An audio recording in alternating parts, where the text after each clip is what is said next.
विज्ञान का जो विषय है किशोरावस्था है और आज हम लोग इसी पर चर्चा करने वाले हैं। किशोरावस्था को लेकर चर्चा करेंगे। तो आज की कक्षा से जुड़े आप सभी लोगों का स्वागत है। आज बाल विकास की अवस्थाओं में आज का विषय है किशोरावस्था, इसको हम एडोलसेंस के नाम से भी जानते हैं। तो मेरी आवाज सभी लोगों को मिल रही है? अभी कोई समस्या तो आवाज मिलने में नहीं है ना? नहीं तो मिल आवाज। चलिए ठीक है। तो आज का आपका विषय है किशोरावस्था और किशोरावस्था में बालक के सामने कौन कौन सी समस्याएं आती हैं, गार्जियन के सामने कौन कौन सी समस्याएं आती हैं और शिक्षक किस तरह से अपने बच्चों को इस अवस्था में मैनेज करे, किस तरह से उनका मार्गदर्शन करे, इन सारी चीजों पर चर्चा आज हम करेंगे। और कौन कौन से प्रश्न आपके इस परीक्षा में, किस तरह के प्रश्न आपकी परीक्षा में आ सकते हैं। खास करके हमारा बिल्कुल टारगेट उसी पर रहेगा कि हम उन्हीं कोटेशनों को बताएं, उन्हीं शब्दों को, उन्हीं पर चर्चा करें जो आपकी परीक्षा में यहाँ से आते हैं। पहली चीज तो किशोरावस्था बाल्यावस्था और प्रौढ़ावस्था के मध्य की अवस्था है। किशोरावस्था की जो जगह है बाल्यावस्था और प्रौढ़ावस्था के मध्य की अवस्था इसकी है। इसको टीन एज के नाम से भी जानते हैं, टीन एज।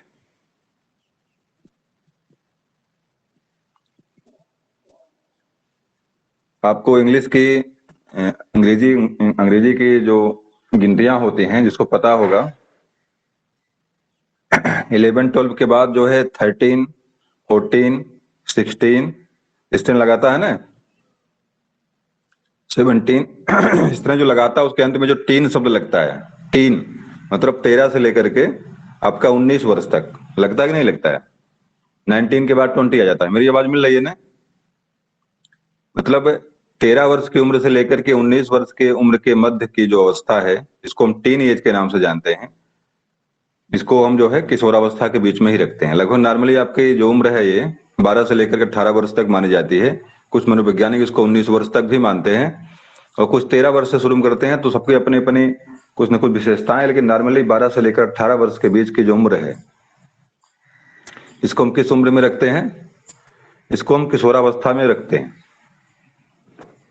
और किशोरावस्था और बाल्यावस्था के जो समय है इसके बीच में एक समय और आता है जिसको हम वयः संधि के नाम से जानते हैं।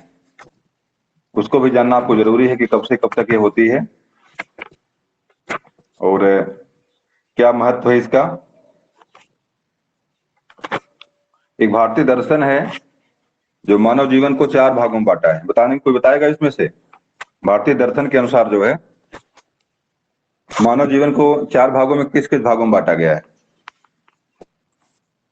मानव का पूरा जीवन जो 4 भागों में बांटा गया भारतीय दर्शन के अनुसार, जो हमारे दर्शन है, कोई बताएगा? पहला शैशवावस्था, बाल्यावस्था, नहीं, किशोरावस्था, युवावस्था। ये शिक्षा मनोविज्ञान की बात यहाँ नहीं हो रही। जैसे जो भारतीय दर्शन है पूरे जीवन को 100 वर्ष मानता है वो, और 100 वर्ष मान करके वह 4 आश्रमों में इसको बांट दिया है। पहला आश्रम कौन सा है? हाँ, ब्रह्मचर्य। दूसरा आश्रम, बहुत बढ़िया। दूसरा आश्रम कौन सा है? गृहस्थ। गृहस्थ आश्रम है। और तीसरा आश्रम कौन सा है? नहीं, वानप्रस्थ सबसे अंत में आता है। हाँ, वानप्रस्थ, ठीक, वानप्रस्थ और संन्यास। फिर संन्यास है। संन्यास आता है। तो 25-25 वर्ष मानकर इसको बांटा गया है। लेकिन आपकी जो किशोरावस्था में जो वयः संधि आती है इसमें देखिए श्रीमती हरलाख हैं जिन्होंने नामकरण किया है वयः संधि का। तो 12 से 14 वर्ष तक जो है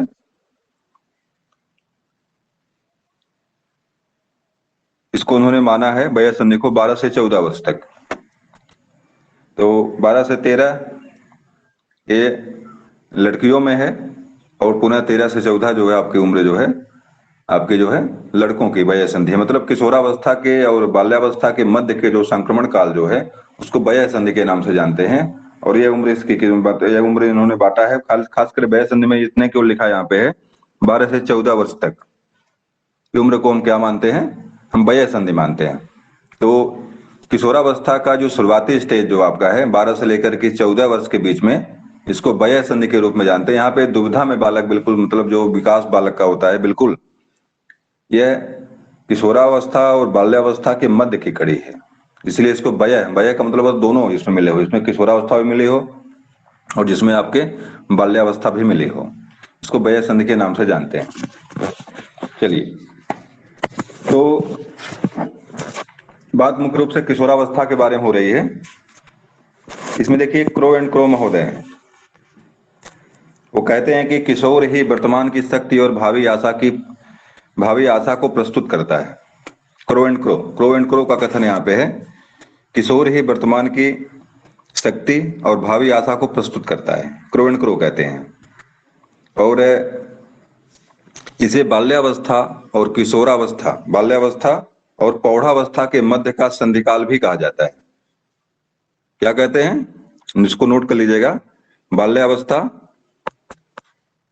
और प्रौढ़ावस्था का ये पुल है। पुल मतलब संधि का है, संधि है ये। इस संधि के हिंदी में एक लेखक मिलते हैं जिनको हम कहते हैं केशव। केशव को रीत काल और भक्ति काल का जो है क्या कहते हैं, सेतु कहते हैं। किसी को पता इसमें है? कोई बोल दे भाई, मेरी आवाज गायब है क्या? हाँ, नहीं।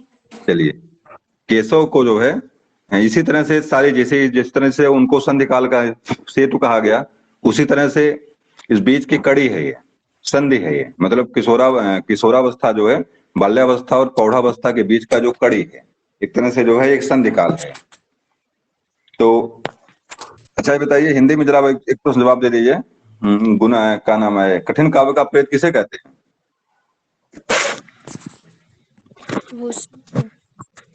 कठिन काव्य का प्रेत किसे कहा जाता है? कठिन काव्य से चल रहा मनोविज्ञान, लेकिन चलिए एक जवाब दे दीजिए आप लोग यहाँ से। केशव दास को कहते हैं, जिसका नाम मैंने लिया था अभी, केशव दास को कठिन काव्य का प्रेत भी कहते हैं। उनकी रचना पढ़ेंगे समझ में नहीं आएगा क्या लिखा उन्होंने।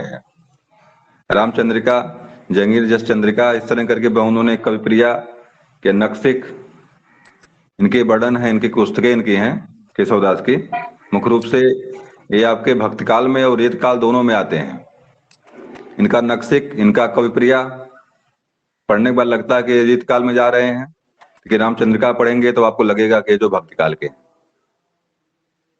चलिए, तो हम बात कर रहे थे कि किशोरावस्था की विशेषताओं को लेकर के। क्रो एंड क्रो ने कहा कि किशोर ही वर्तमान की शक्ति और भावी आशा को प्रस्तुत करता है। नॉर्मली एक लाइन कही जाती है, जिस ओर जवानी चलती है उस ओर जमाना चलता है।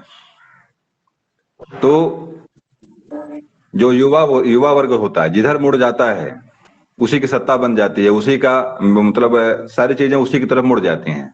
अगर आप युवा को पकड़ लिए हैं, आपके पास एक अकूट शक्ति है। एक है हैडो कमेटी, हैडो नाम है, क्या नाम उसका है, जिसने विचार दिया था, हाँ हैडो कमेटी है। उसने एक रिपोर्ट लगाया था, 11 या 12 वर्ष की उम्र में बालक की नसों में ज्वार उठना प्रारंभ हो जाता है। हैडो कमेटी एक है, बहुत इंपॉर्टेंट, परीक्षा में बार बार आई है। तो हैडो कमेटी को आपको दिमाग में रखना है। हैडो कमेटी ने क्या कहा, 11 से 12 वर्ष की उम्र में बालक की नसों में ज्वार आना प्रारंभ हो जाता है।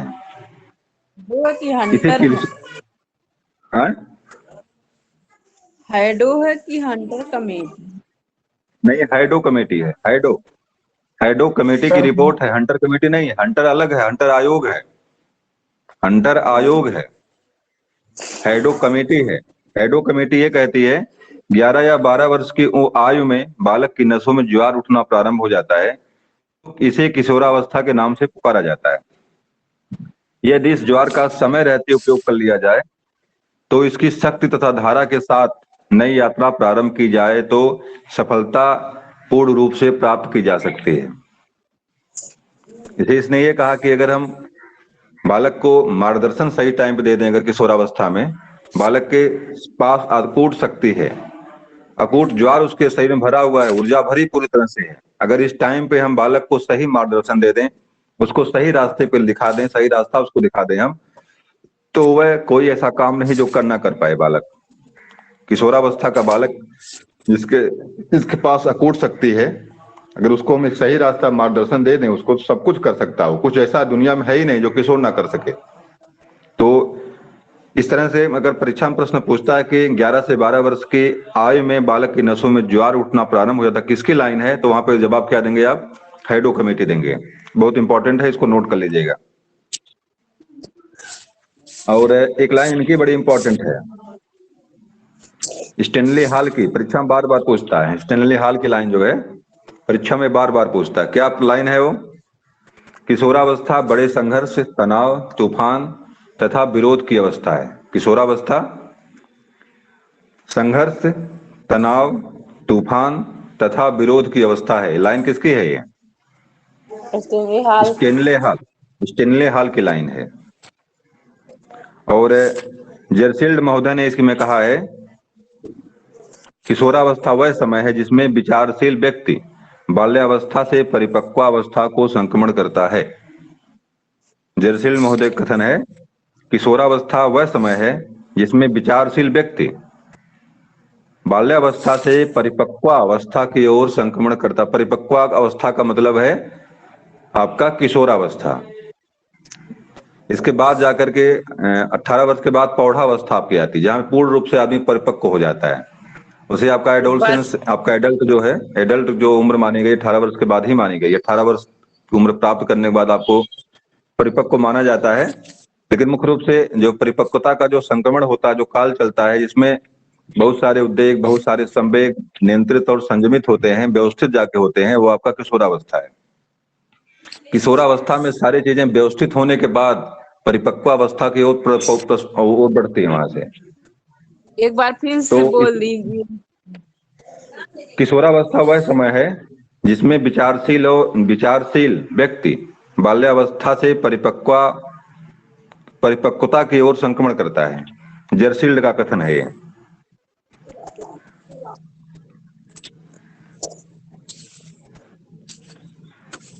चलिए, तो ये कुछ बातें थी एडोलसेंस, किशोरावस्था को लेकर के। एक नाम बार बार यहाँ पे आ रहा है, एडोलसेंस। कोई किसी पुस्तक से बताइए किसने लिखा है इसको? एडोलसेंस किसने लिखा है? Sir Stanley hall. Stanley hall ने लिखा है। और किशोरावस्था का ये शब्द भी है, किशोरावस्था के लिए अंग्रेजी में शब्द एडोलसेंस ही है। एक चीज और बताइए, यहाँ पे एडोलसेंस शब्द बना किससे है? एडोलसेंस शब्द बना किससे?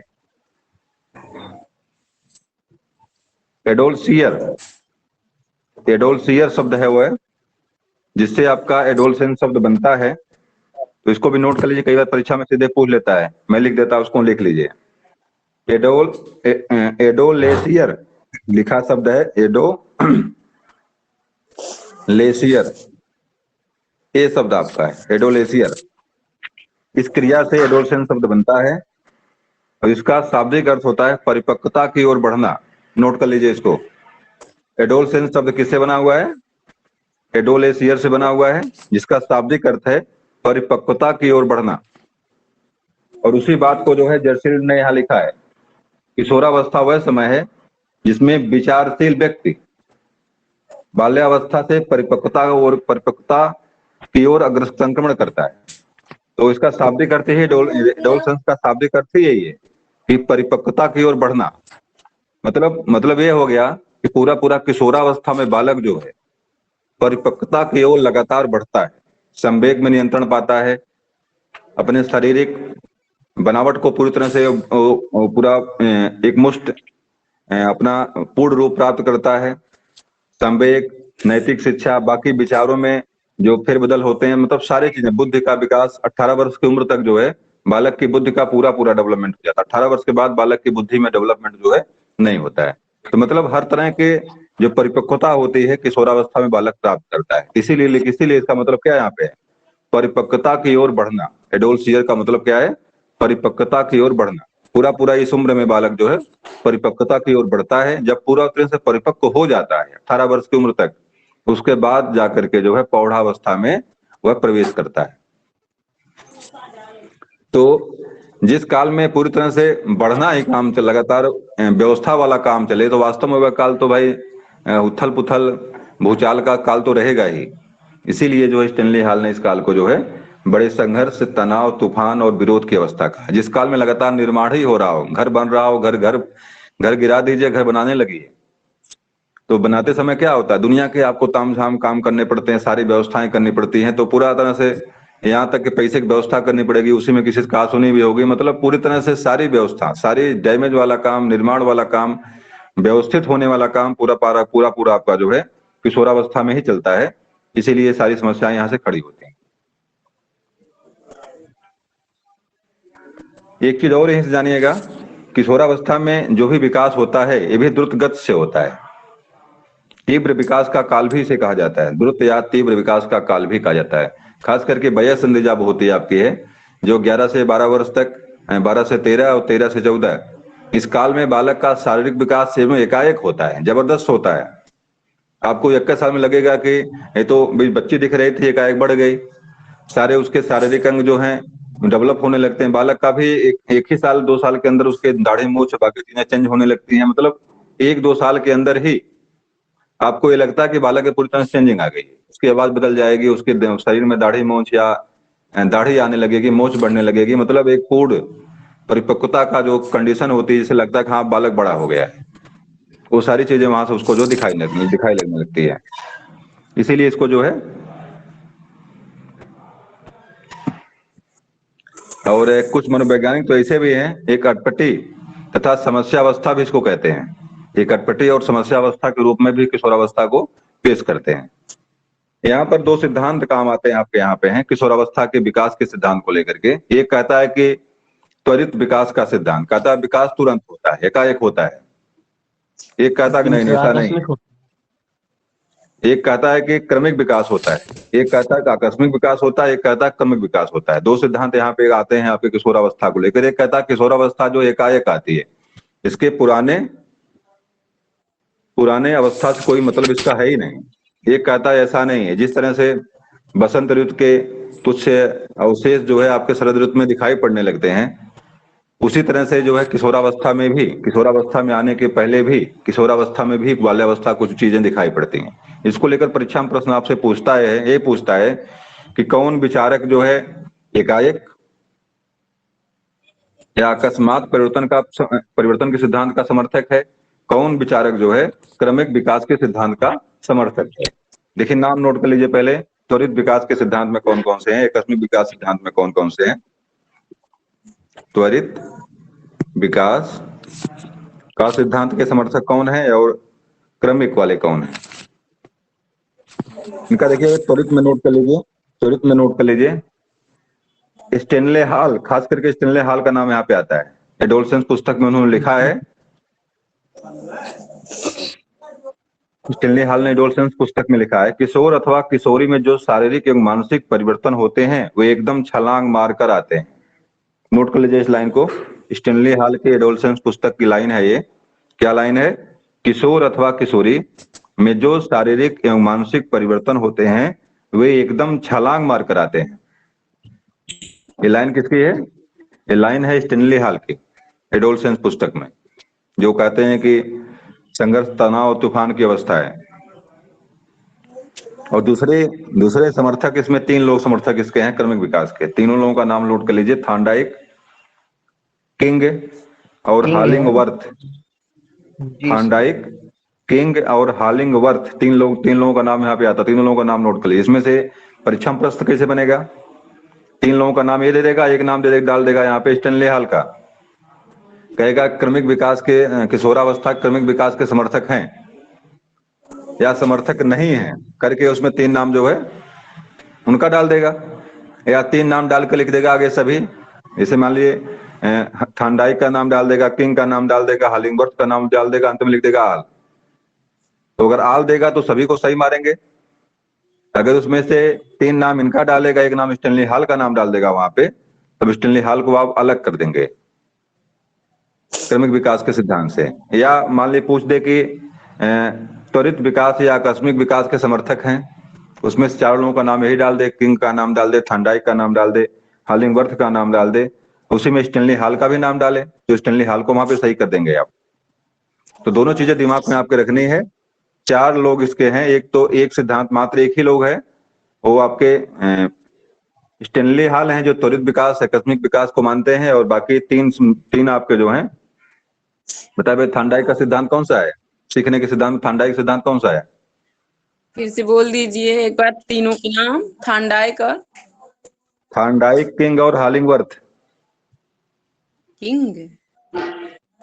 थॉर्नडाइक, एक थॉर्नडाइक है, हाँ, किंग और एक किंग है,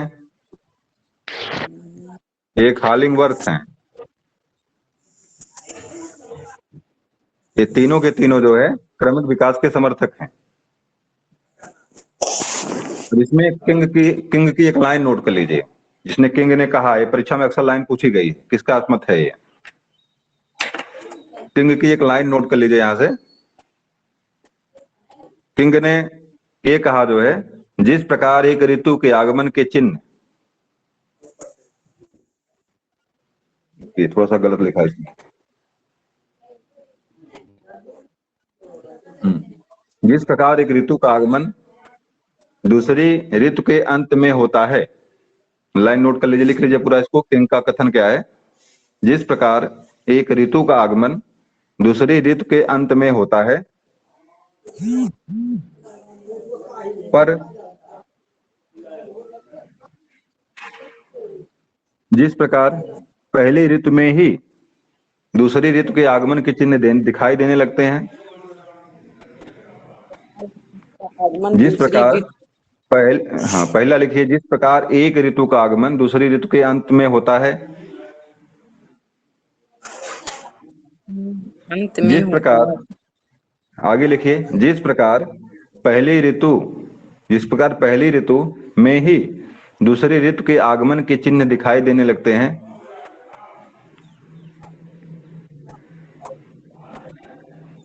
जिस प्रकार पहली ऋतु में ही दूसरी ऋतु के आगमन के चिन्ह दिखाई देने लगते हैं, उसी प्रकार बाल्यावस्था और किशोरावस्था एक दूसरे से संबंध रखती हैं। ये लाइन है किंग की।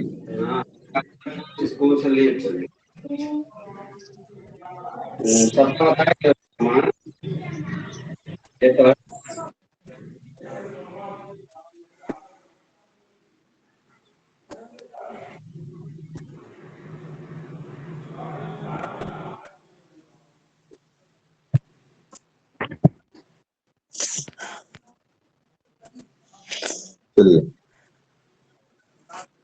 तो बात हम कर रहे थे मुख्य रूप से यहाँ पे क्रमिक विकास को लेकर। तो बात समझ में आपको आ गई होगी।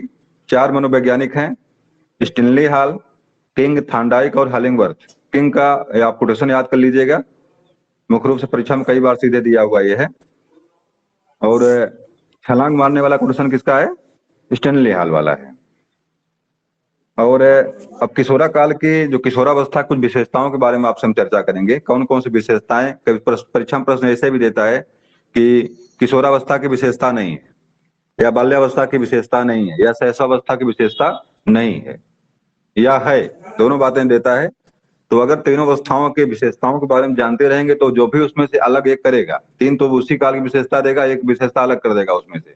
3 शैशवावस्था की विशेषता देगा, उसमें एक जो है किशोरावस्था की विशेषता डाल देगा वहां पे। तो इस तरह से अगर आपको पता तीनों का नहीं होगा तो उसी में दुविधा में पड़ेंगे आप, कौन किसका है, कौन किसका है, कौन इसमें होता है। तो एक बार इसको समझना भी बहुत जरूरी है। किलपैट्रिक का एक कथन नोट कर लीजिए यहां से, इस बात का पर कोई मतभेद नहीं हो सकता कि किशोरावस्था जीवन का सबसे कठिन काल है। किलपैट्रिक का एक लाइन है, स्टेनली हॉल के लाइन से बहुत मैच करती है। कभी कभी दुविधा में पड़ जाएंगे आप कि स्टेनली हॉल है कि ये किलपैट्रिक है। फिर से स्टेनली बोलिए। हॉल ने इस बात पर कोई मतभेद नहीं हो सकता, लिखिए, इस बात पर कोई मतभेद नहीं हो सकता कि किशोरावस्था जीवन का सबसे कठिन काल है। किलपैट्रिक।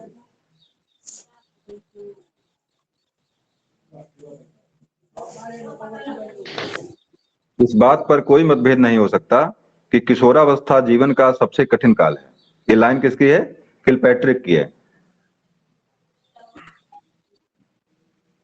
अब देखिए इसमें क्या क्या चीजें होती हैं इस काल में, विशेषताएं कौन कौन सी हैं। जैसे अपराधी प्रवृत्ति, पहली विशेषता क्या है? अपराधी प्रवृत्ति।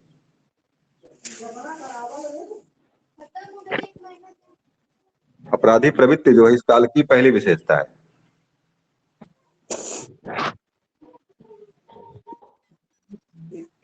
आप जानते होंगे कि जो भी आतंकवादी बनते हैं, जो भी चीजें बनते हैं, जो जहाँ पे आतंकवादियों का कैंप चलता है वहां पे अधिकतम लोग एडोलसेंस वाले होते हैं। इन्हीं बालकों को पकड़ कर ले जाते वो लोग हैं और अपराधी बनाते। बादल फिल्म किसी ने देखा होगा? किसी ने देखा नहीं देखा बताइए? बादल फिल्म, बादल फिल्म कोई देखा है? बॉबी देओल की है। उसमें देखिएगा कि आतंकवादी आतंकवादी बनते कैसे हैं। अगर अब आपके बाल्यावस्था में आपके साथ कोई दुर्घटना घट जाती है तो बच्चे को वो लोग उठा ले जाते हैं या आपके ब्रेनवाश करते हैं। आपको उसके प्रति जो है आपके मन में इतना क्रोध, इतना आवेग संवेग भर देंगे वहां पे कि आपका मन पूरी तरह से क्या हो जाएगा कि मारने काटने पर पूरी तरह उतारू हो जाएंगे। जो लोग फिदाइन बनते हैं, फिदाइन का मतलब होता है कि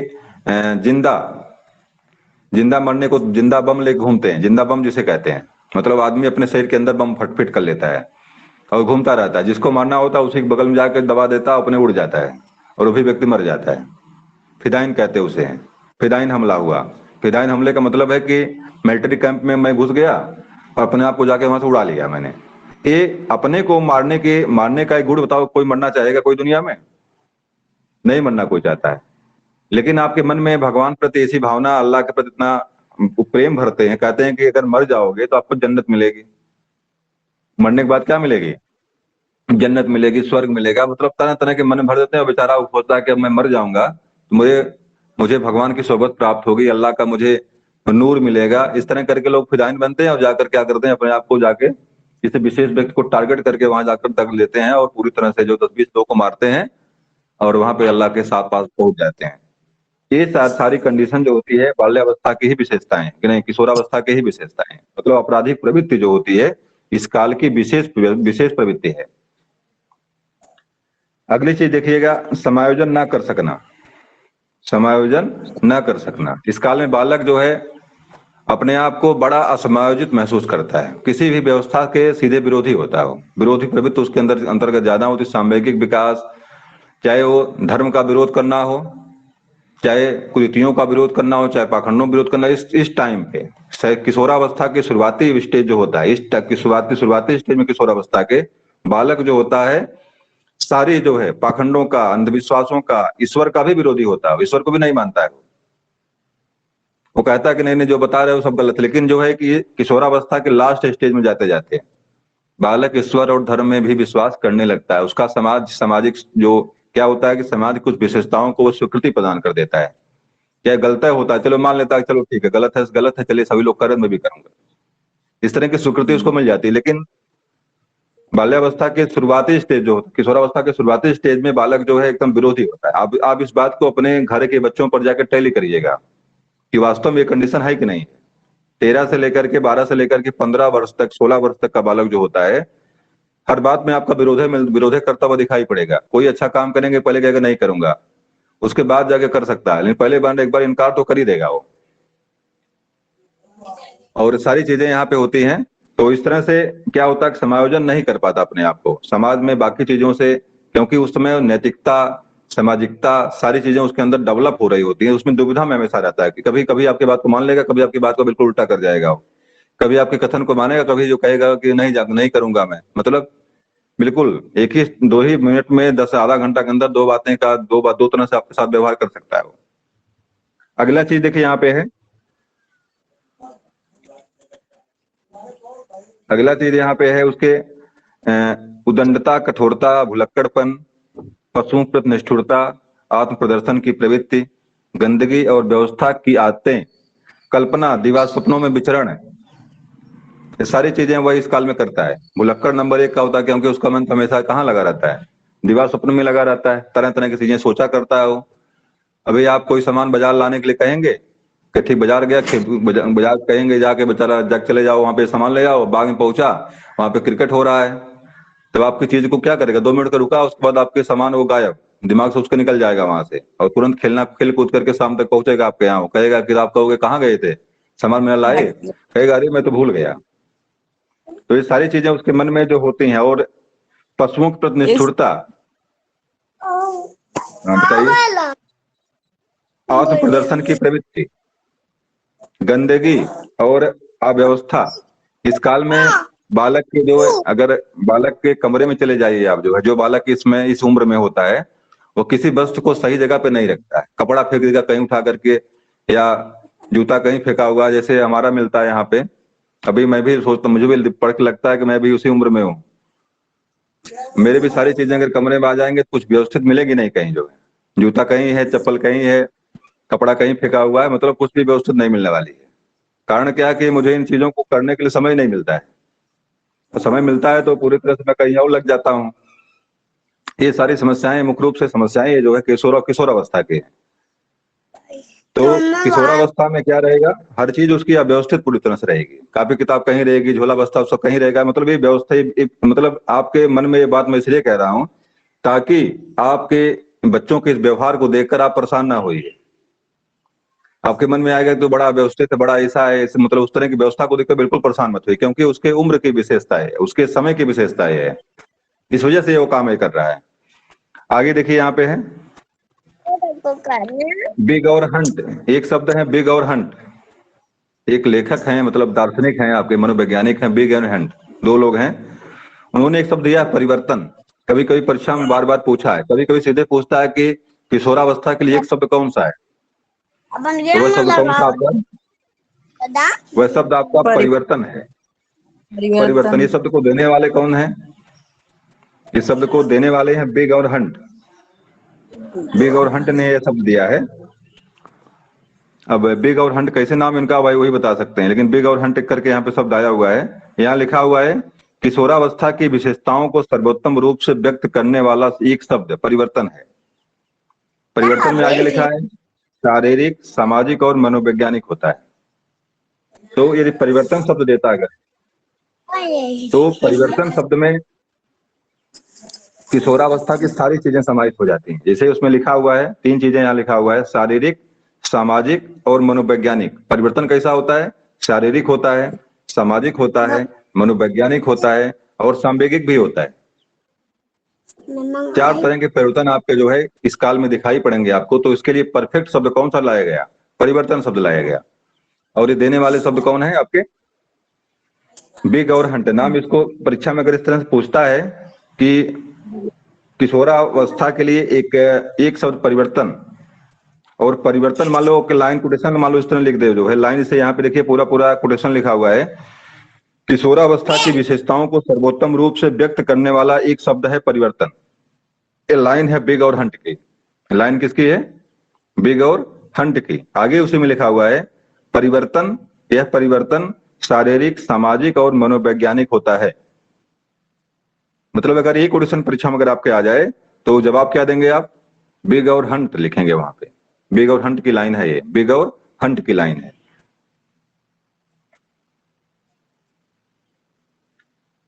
शारीरिक विकास के बारे में आपको जब पता ही है कि वयः संधि में जो जो वयः संधि की उम्र जो होती है 12 से 13 और 13 से 14 जो उम्र होती है, इस टाइम पे बच्चों का शारीरिक विकास जो होता है बहुत ही तेजी से होता है।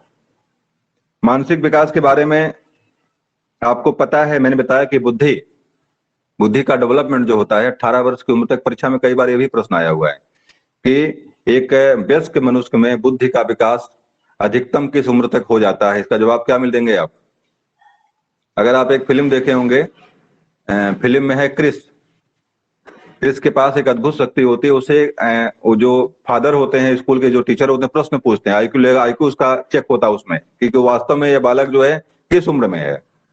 तो उसी में उससे प्रश्न पूछते हैं कि बालक के मानसिक विकास अधिकतम किस उम्र तक हो जाता है, तो 18 बताता है वो।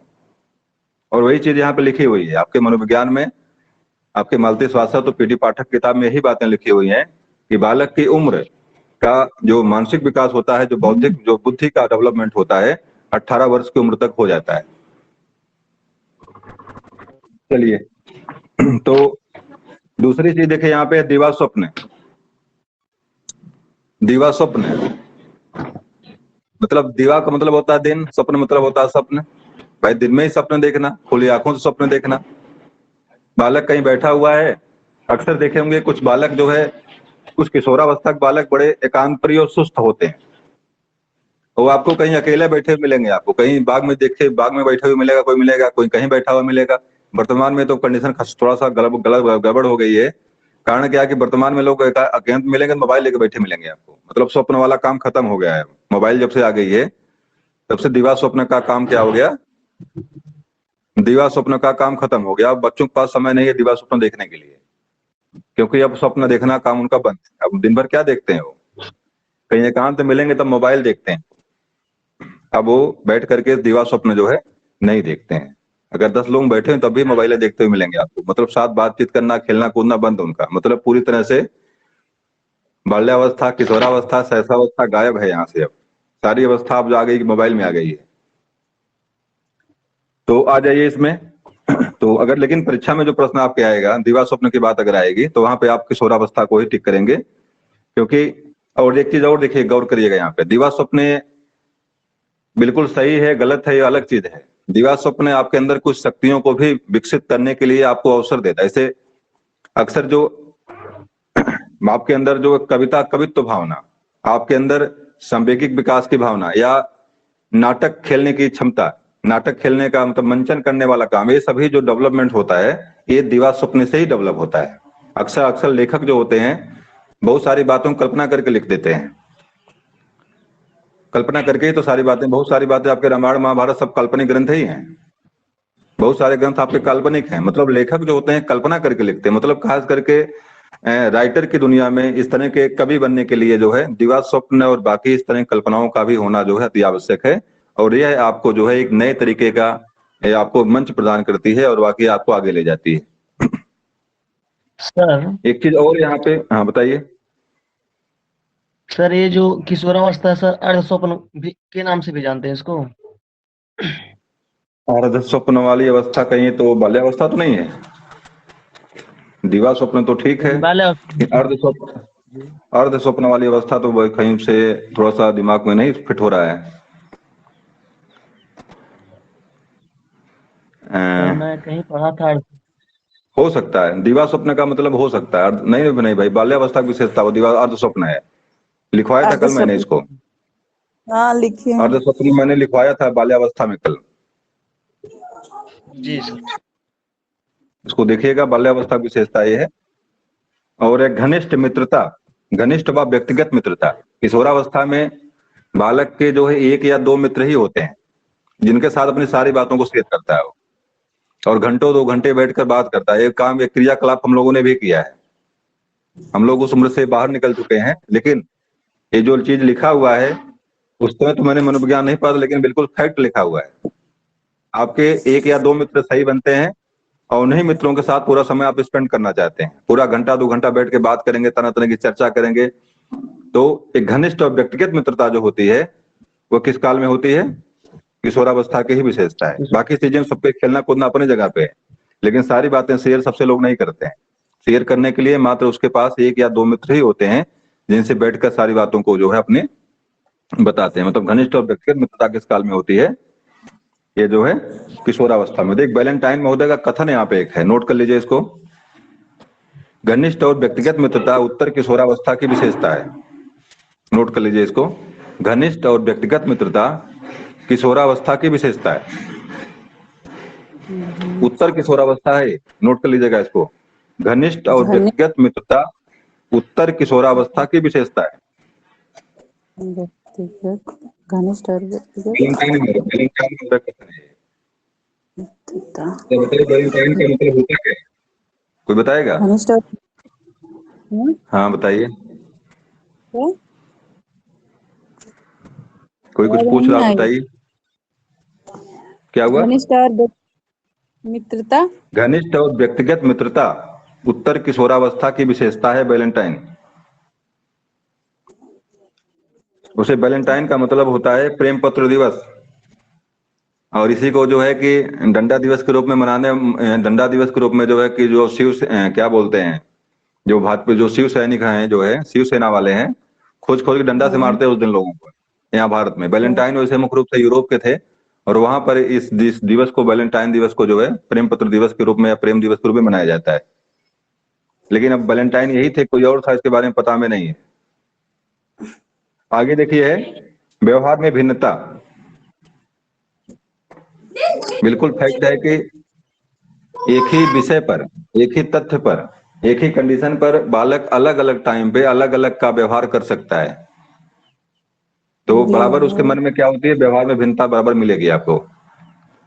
अगला है, किसी ने लिखा है, उसके लाइन तो मैं नहीं, हाँ ठीक हो, रास का एक कथन है, किशोरावस्था को शैशवावस्था का पुनरावर्तन काल कहा जाता है। रास महोदय कथन, इसको नोट कर लीजिए। किशोरावस्था शैशवावस्था का पुनरावर्तन काल है। किशोरावस्था शैशवावस्था का पुनरावर्तन काल है।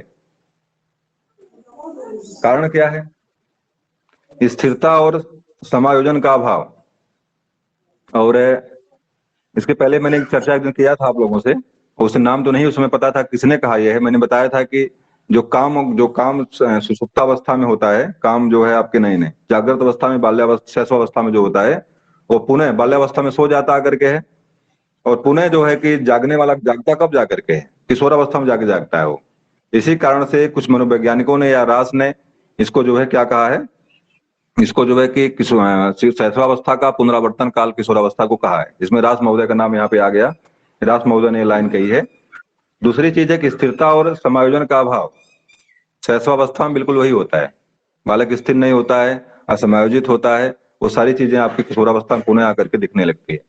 किशोरावस्था में बालक बहुत ही परेशान होता है, उसको जो व्यवसाय का चयन करना होता है, उसको जो है धन कमाना होता है, पढ़ना होता है, नैतिक शिक्षा सीखनी होती है, सामूहिक विकास करना होता है, शारीरिक में विकास करना होता है, विषम लिंगी प्रेम भी उसके अंदर होता है। तो सारी चीजें बहुत ही अव्यवस्था में रहता है। इस काल में जो बालक जो क्या होता है, बहुत ही अव्यवस्थित होता है।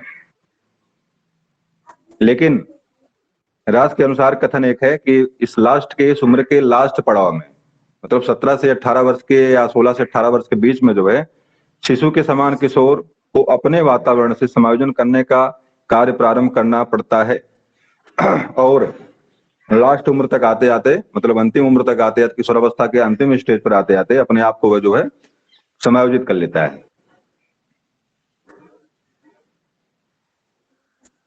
स्वतंत्रता व विद्रोह की भावना। बालक इस काल में क्या होना चाहता है? फ्री होना चाहता है, कोई बाधा उस पर न डाले। ये ना कहे कि मुझे बाजार नहीं जाना है, खेलने नहीं जाना है, आपको ये काम नहीं करना है, आपको वो काम नहीं करना है, मतलब बाधा उस पर नहीं डालना आपको।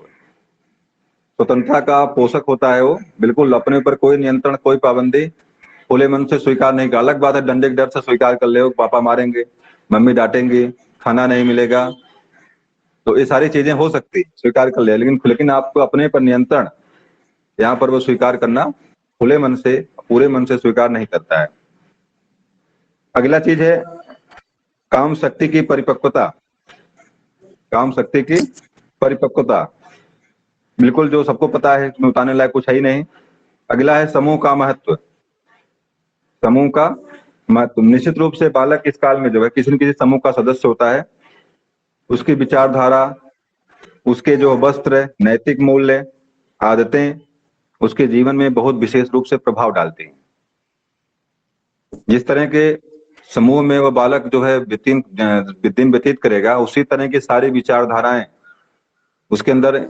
आप देखते होंगे कि जो कुछ लड़के होते हैं जो सिगरेट पीते हैं, छल्ला बनाते हैं। कुछ लोग जो है कि दारू की बोतल लेकर के दिखाते हैं कि मैं दारू पी रहा हूं, मतलब बिल्कुल बहुत खुश होते हैं।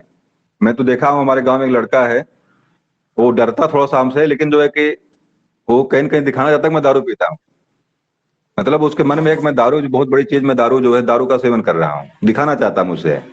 और उस चीज को कहीं न कहीं से वो छुप करके, मतलब डरा करके, शर्मा करके वो उस चीज को प्रदर्शित भी करता है। सिगरेट पीता है, वो भी दिखाना चाहता है, मतलब मैं सिगरेट, मतलब एक तरह से बचेगा और दिखाएगा भी, दोनों चीज साथ में करता है। तो एक तरह से एक समय जो होता है, क्या है ये आपके समूह जिस समूह में, जैसे समूह में आप रहेंगे, उसी तरह से आपका बात व्यवहार वहां से बच्चों का विशेष महत्व वहां पे होता है।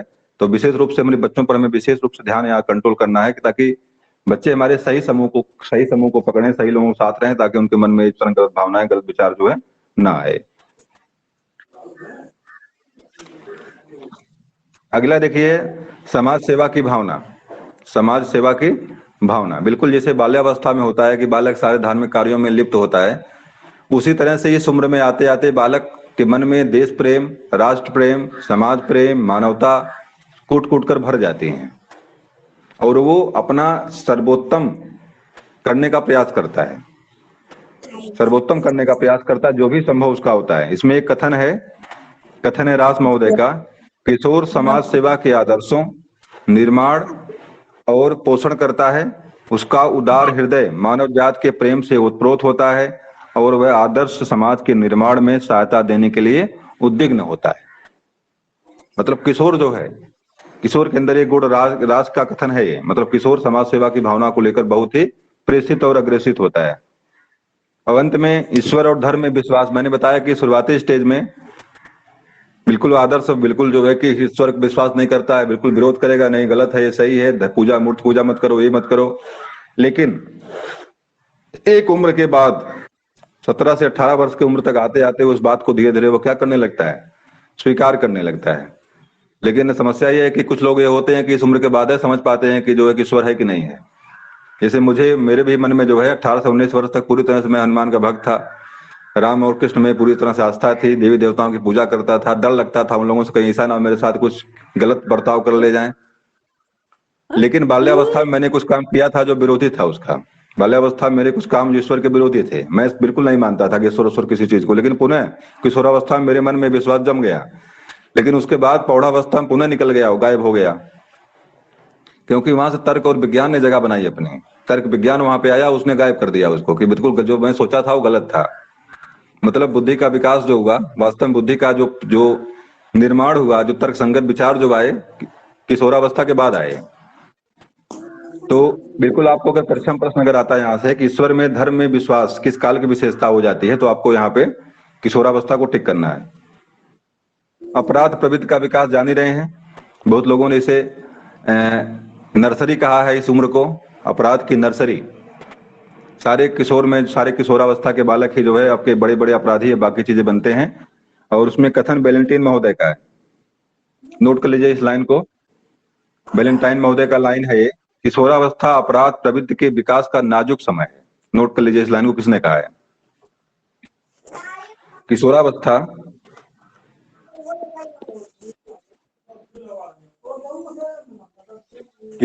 क्या है? किशोरावस्था अपराध प्रवृत्ति के विकास का नाजुक समय है। पक्के अपराधियों की एक विशाल संख्या किशोरावस्था में ही अपने व्यावसायिक जीवन को गंभीरता से प्रारंभ करते हैं। खास करके ये नाजुक समय वाला नोट करिएगा। अब छोटी सी लाइन नोट करिएगा, ज्यादा नोट करने की आवश्यकता नहीं है। किशोरावस्था अपराध प्रवृत्ति के विकास का नाजुक समय है, इतने क्यों नोट करिए। ये लाइन वैलेंटाइन महोदय की है, किशोरावस्था अपराध प्रवृत्ति के विकास का नाजुक समय है। ये लाइन वैलेंटाइन महोदय की, इसके कितने क्यों नोट करिए, बाकी तो अपने आप समझ जाएंगे आप।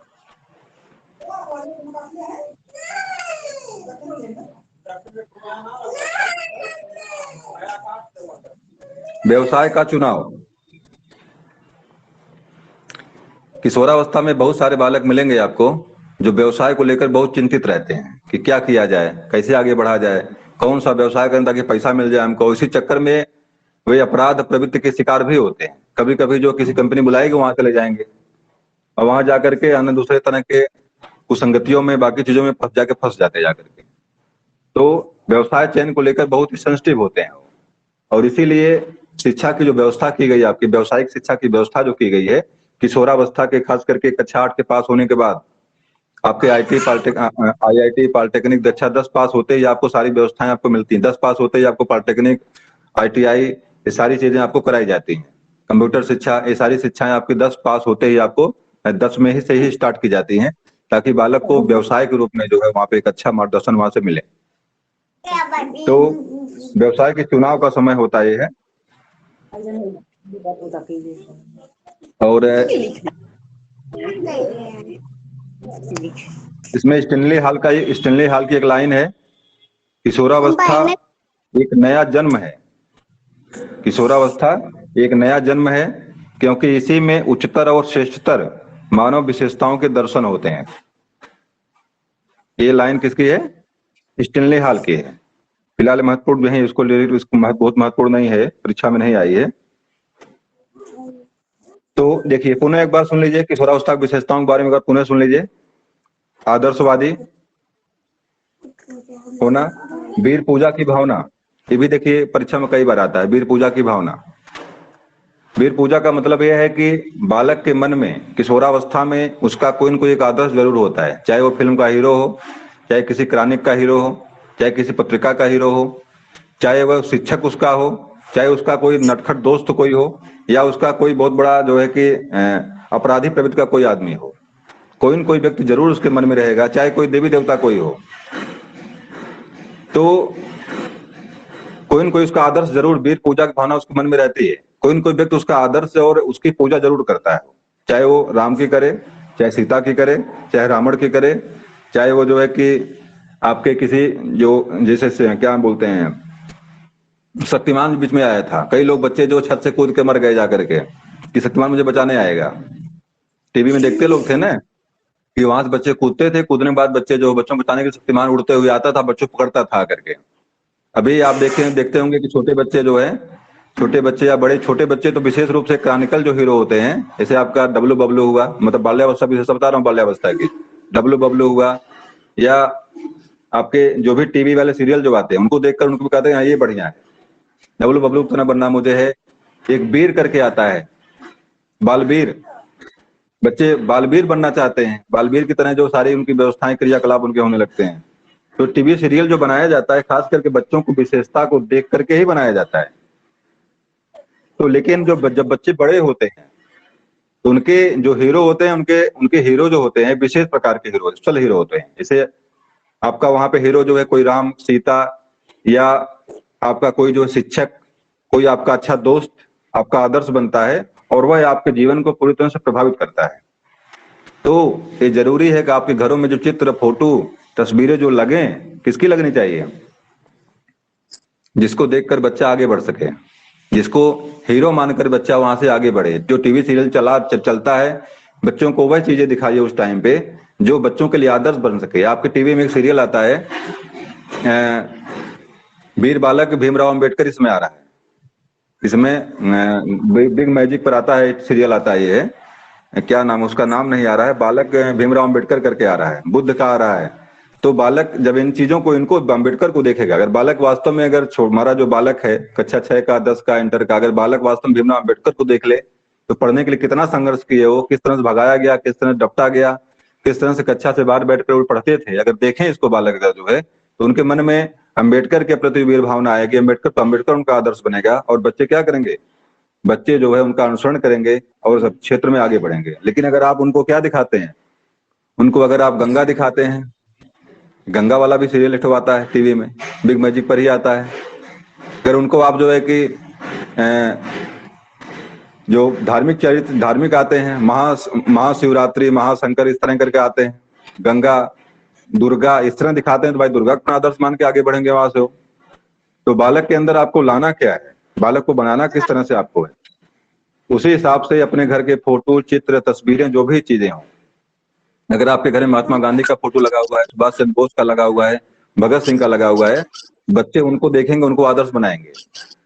लेकिन आपके घर में अगर दुर्गा माई, काली माई, भवानी माई या श्री राम, रामचंद्र, भूत फोटो लगे, उनको देख के आदर्श बनाएंगे। तो ये चीजें चुनाव करना आपका काम, बच्चों को बनाना किस तरह से, ये बहुत इंपॉर्टेंट चीज है। ये इसको समझने की आवश्यकता है और इसको परिवेश में लाने की भी आवश्यकता है।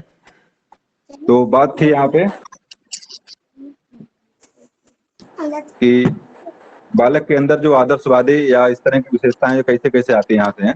अगली चीज देखिए यहाँ पे है विषमलिंगी प्रेम जो होता है, विशेषता विशेष रूप से इस काल की है। व्यवसायिक संबंधी निर्णय किशोरावस्था की विशेषताएं हैं।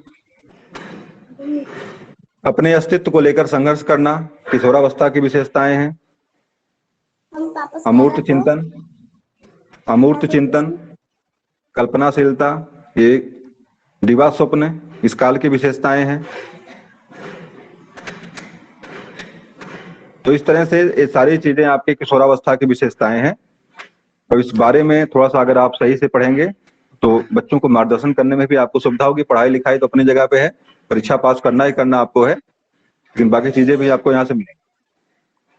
अब देखिए बात ये आती है कि बच्चों को शिक्षित कैसे करेंगे आप, बच्चों को शिक्षा कैसे देंगे आप, आपको पढ़ाना बच्चों को।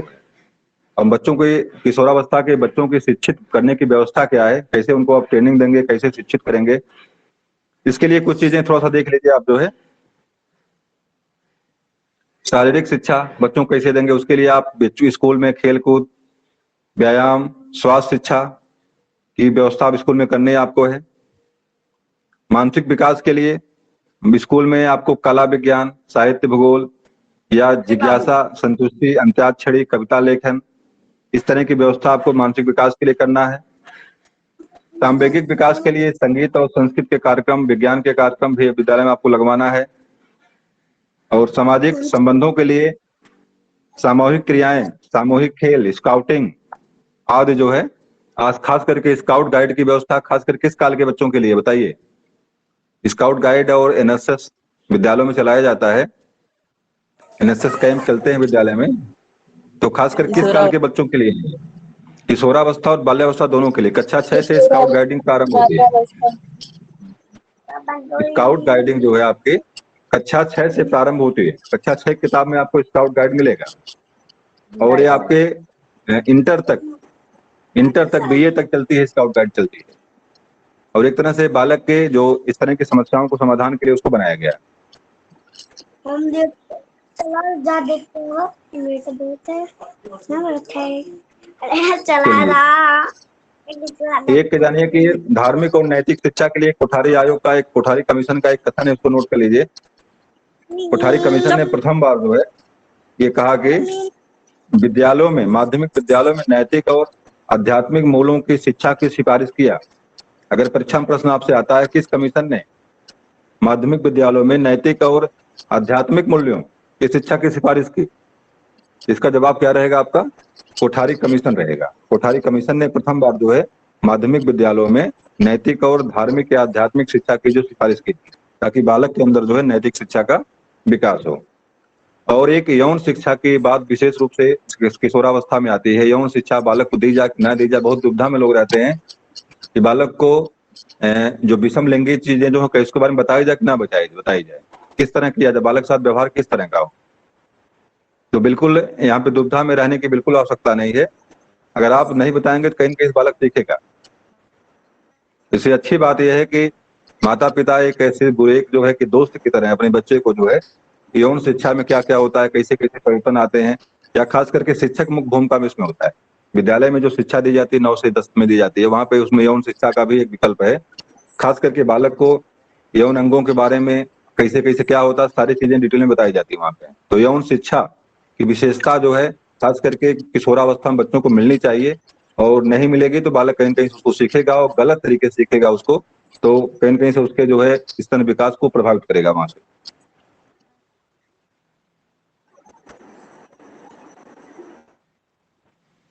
आगे देखिए यहाँ पे है कोठारी शिक्षा क्या है, थोड़ा सा। यौन शिक्षा। यौन शिक्षा का मतलब है कि जो विषम लिंगी मतलब क्या है, स्त्री पुरुष की जो शिक्षा होती है, खास करके जननांगों के बारे में जो शिक्षा दी जाती है उसको यौन शिक्षा के बारे में, यौन शिक्षा वही है आपकी। बालक को इसके बारे में बताना चाहिए।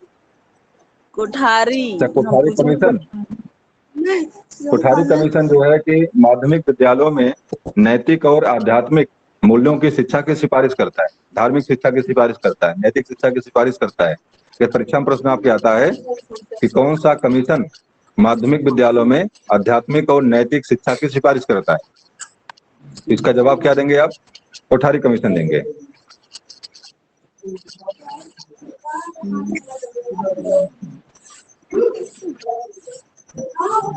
चलिए, तो आपका ये किशोरावस्था आपकी आज समाप्त हुई, और इसके बारे में आप लोगों ने पढ़ा, आप लोगों ने समझा, और मुझे उम्मीद है कि आज की ये कक्षा जो है किशोरावस्था के लिए इम्पोर्टेंट रही होगी।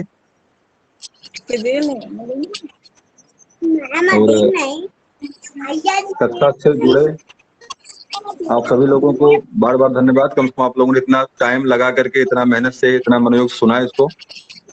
हाँ, एक नाम नया नाम इसमें परी का आया हुआ है। परी, अपना जरा परिचय दे दीजिए। कल जुड़ी थी शाम को, आप पुनः निकल गई थी वहां से। अपना माइक ऑन कर लीजिए परी। मोबाइल बीच में एक बार क्लिक करिए और सबसे किनारे माइक का ऑप्शन होगा, उस पर क्लिक करिए। अलाउ करने करेगा उसको अलाउ। हाँ बोलिए, अब कहाँ घर आपका है? हाँ सर परिचय नमस्ते। दीजिए अपना। नमस्ते, परिचय दीजिए अपना। सर मैं बिहार से हूँ।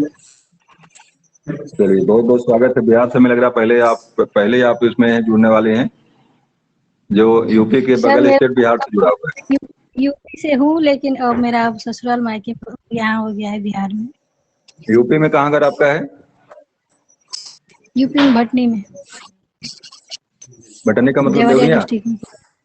हाँ सर। चलिए भाई, आपके भटनी में विजय जी के हम गए थे हम लोग, जो विजय जी एक्सपायर हुए थे। विजय, तो विजय का मतलब अच्छा है कि वो जो विजय मौर्य। हाँ हाँ सीआरपीएफ में जो थे, हाँ, जो वहाँ पे मरे थे। तो यस सर। हम लोगों ने उनको जाकर के लगभग 80,000 रुपया हम लोगों ने जाके इकट्ठा करके दिया था उनको वहाँ पे, मौर्य कर्मचारी संघ की तरफ से। तो आपके भटनी में बिहार, आपके देवरिया में पहली बार में गया था। अच्छा तो चलिए, बहुत बहुत स्वागत है आपका। भटनी से ही आप हैं, तो भटनी में आपके शशिभूषण जी हैं, वहीं पे प्रेम मौर्य जी हैं, शशि और वहीं भूषण के जो जी। है कि शशिभूषण कुशवाहा, प्रेम कुशवाहा, आपके बगल में वहीं भटनी में ही घर उनका। प्रधान जी एक मौर्य वहीं के हैं, मौर्य प्रधान भी वहीं के हैं, भटनी गांव के ही मौर्य प्रधान, दुबले से पतले से सामने से हैं एकदम। आपके गांव में आपसे ज्यादा तो मैं ही जानता हूँ। कोई बात नहीं सर। सर आप कहाँ से हैं? मेरा घर तो आजमगढ़ है, आजमगढ़ घर हमारा है। Okay sir. चलिए, बहुत बहुत स्वागत है भटनी से, उस वीर की धरती से, जिसने जो है कि अपना खून भारत के लिए दिया है। और वहाँ पे विजय के लिए राष्ट्रीय पार्क भी बनाया गया था, विजय पथ रास्ता भी बनाया गया, हाँ वहाँ हम सर लोगों ने हाँ। मांग किया था। सारी चीजें हम लोग गए थे वहां पे, मांग किए थे, तो बाद में सारी चीजें वहां से मानी गई। तो चलिए, बताइए बिहार में कहाँ से आप हैं? बिहार में बिहार में गोपालगंज डिस्ट्रिक्ट सर। चलिए ठीक है। ये बताइए, बिहार का नाम बिहार क्यों पड़ा? एक प्रश्न पूछूंगा आपसे मैं, बिहार का नाम बिहार क्यों पड़ा?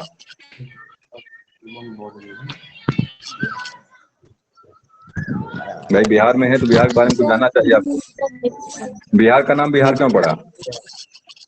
सर नहीं पता, बता सकते हैं? सर कोई मैं बताए यहाँ बताऊं? से भाई?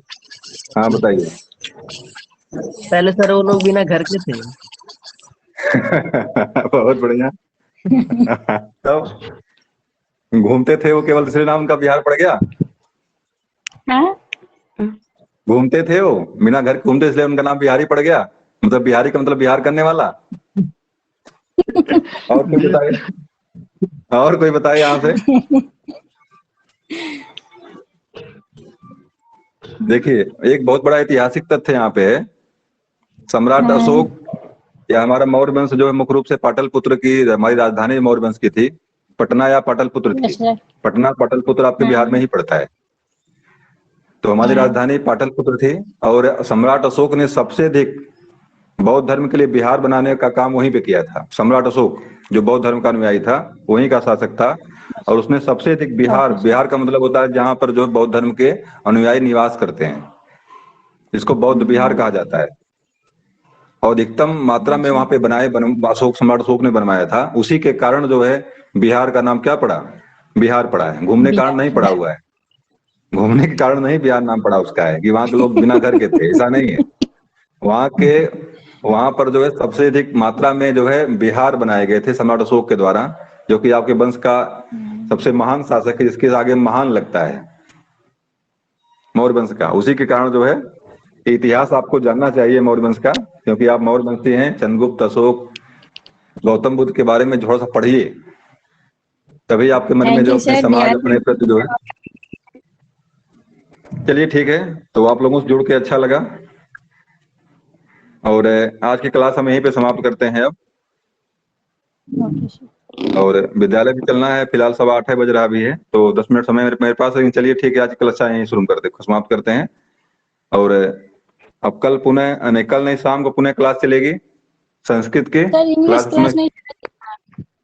इंग्लिश वाली क्लास थोड़ा सा जो आप लोग सहयोग करिए, क्योंकि रंजीता पढ़ाती थी, अब उनका पेपर है टीजीटी वाला, तो इस वजह से पूरा इस वजह से इसमें जुड़ नहीं पा रहे हैं रंजीता। नहीं तो अभी फिलहाल आपके पास समय है और पढ़ाएंगे, पुनः आकर आपको पढ़ाएंगी रंजीता। तो समय मिलेगा आपको पढ़ने के लिए, किसी बिल्कुल समस्या मत करिए। नहीं मिलेगा तो मैं समय निकाल के पढ़ाऊंगा आपको। अगर समय नहीं किसी को मिलता है, बताइए। हाँ, संस्कृत नहीं पढ़ाया जाता है। संस्कृत शाम को चलती है, डेली शाम को संस्कृत क्लास चलती है। शाम को जो है शाम को 6 बजे 7 बजे तक संस्कृत ही चलती है। अब आजकल तो 5:30 से 7 क्लास चल रही है। अच्छा 5 मिनट हुआ है। आजकल क्लास जो है 7 कितने बजे क्लास चलता है? क्लास शाम की टाइमिंग क्या है संस्कृत वाली? आएंगे संडे को आप? नहीं, 6 से 7 है। 6 से 7 बजे शाम को संस्कृत क्लास चलती है। अभी मैं लिंक भेज दूंगा। ग्रुप में जुड़ी आप हैं? ग्रुप में नहीं जुड़ी हुई ऐसे ही हैं? पूछ रहे थे। कोई बताए ग्रुप में आप जुड़ी हुई हैं?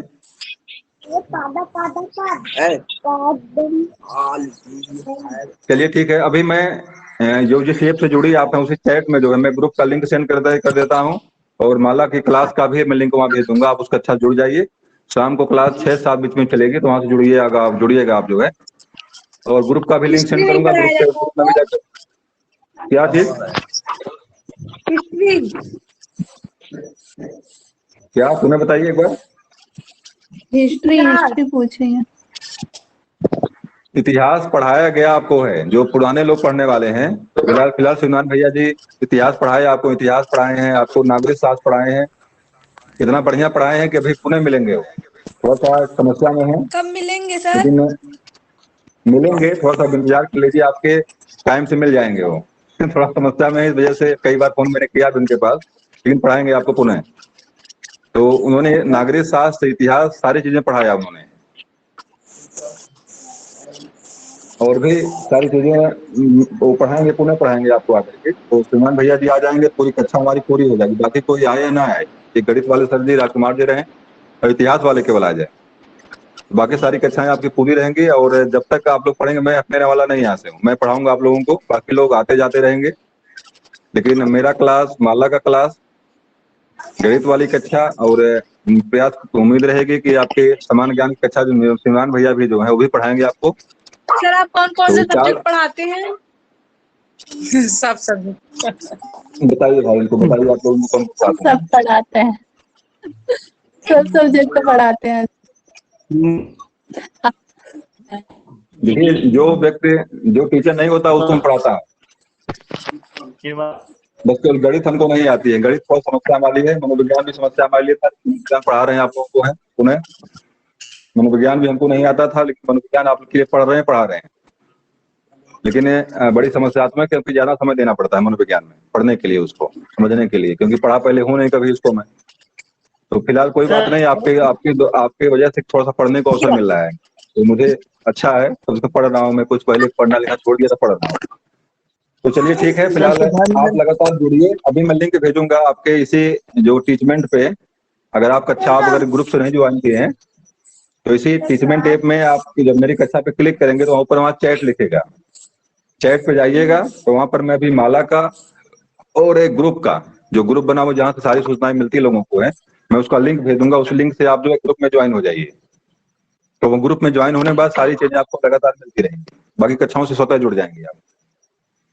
ठीक है, तो आज की कक्षा यहीं तक। शाम को हिंदी पढ़ाएंगे।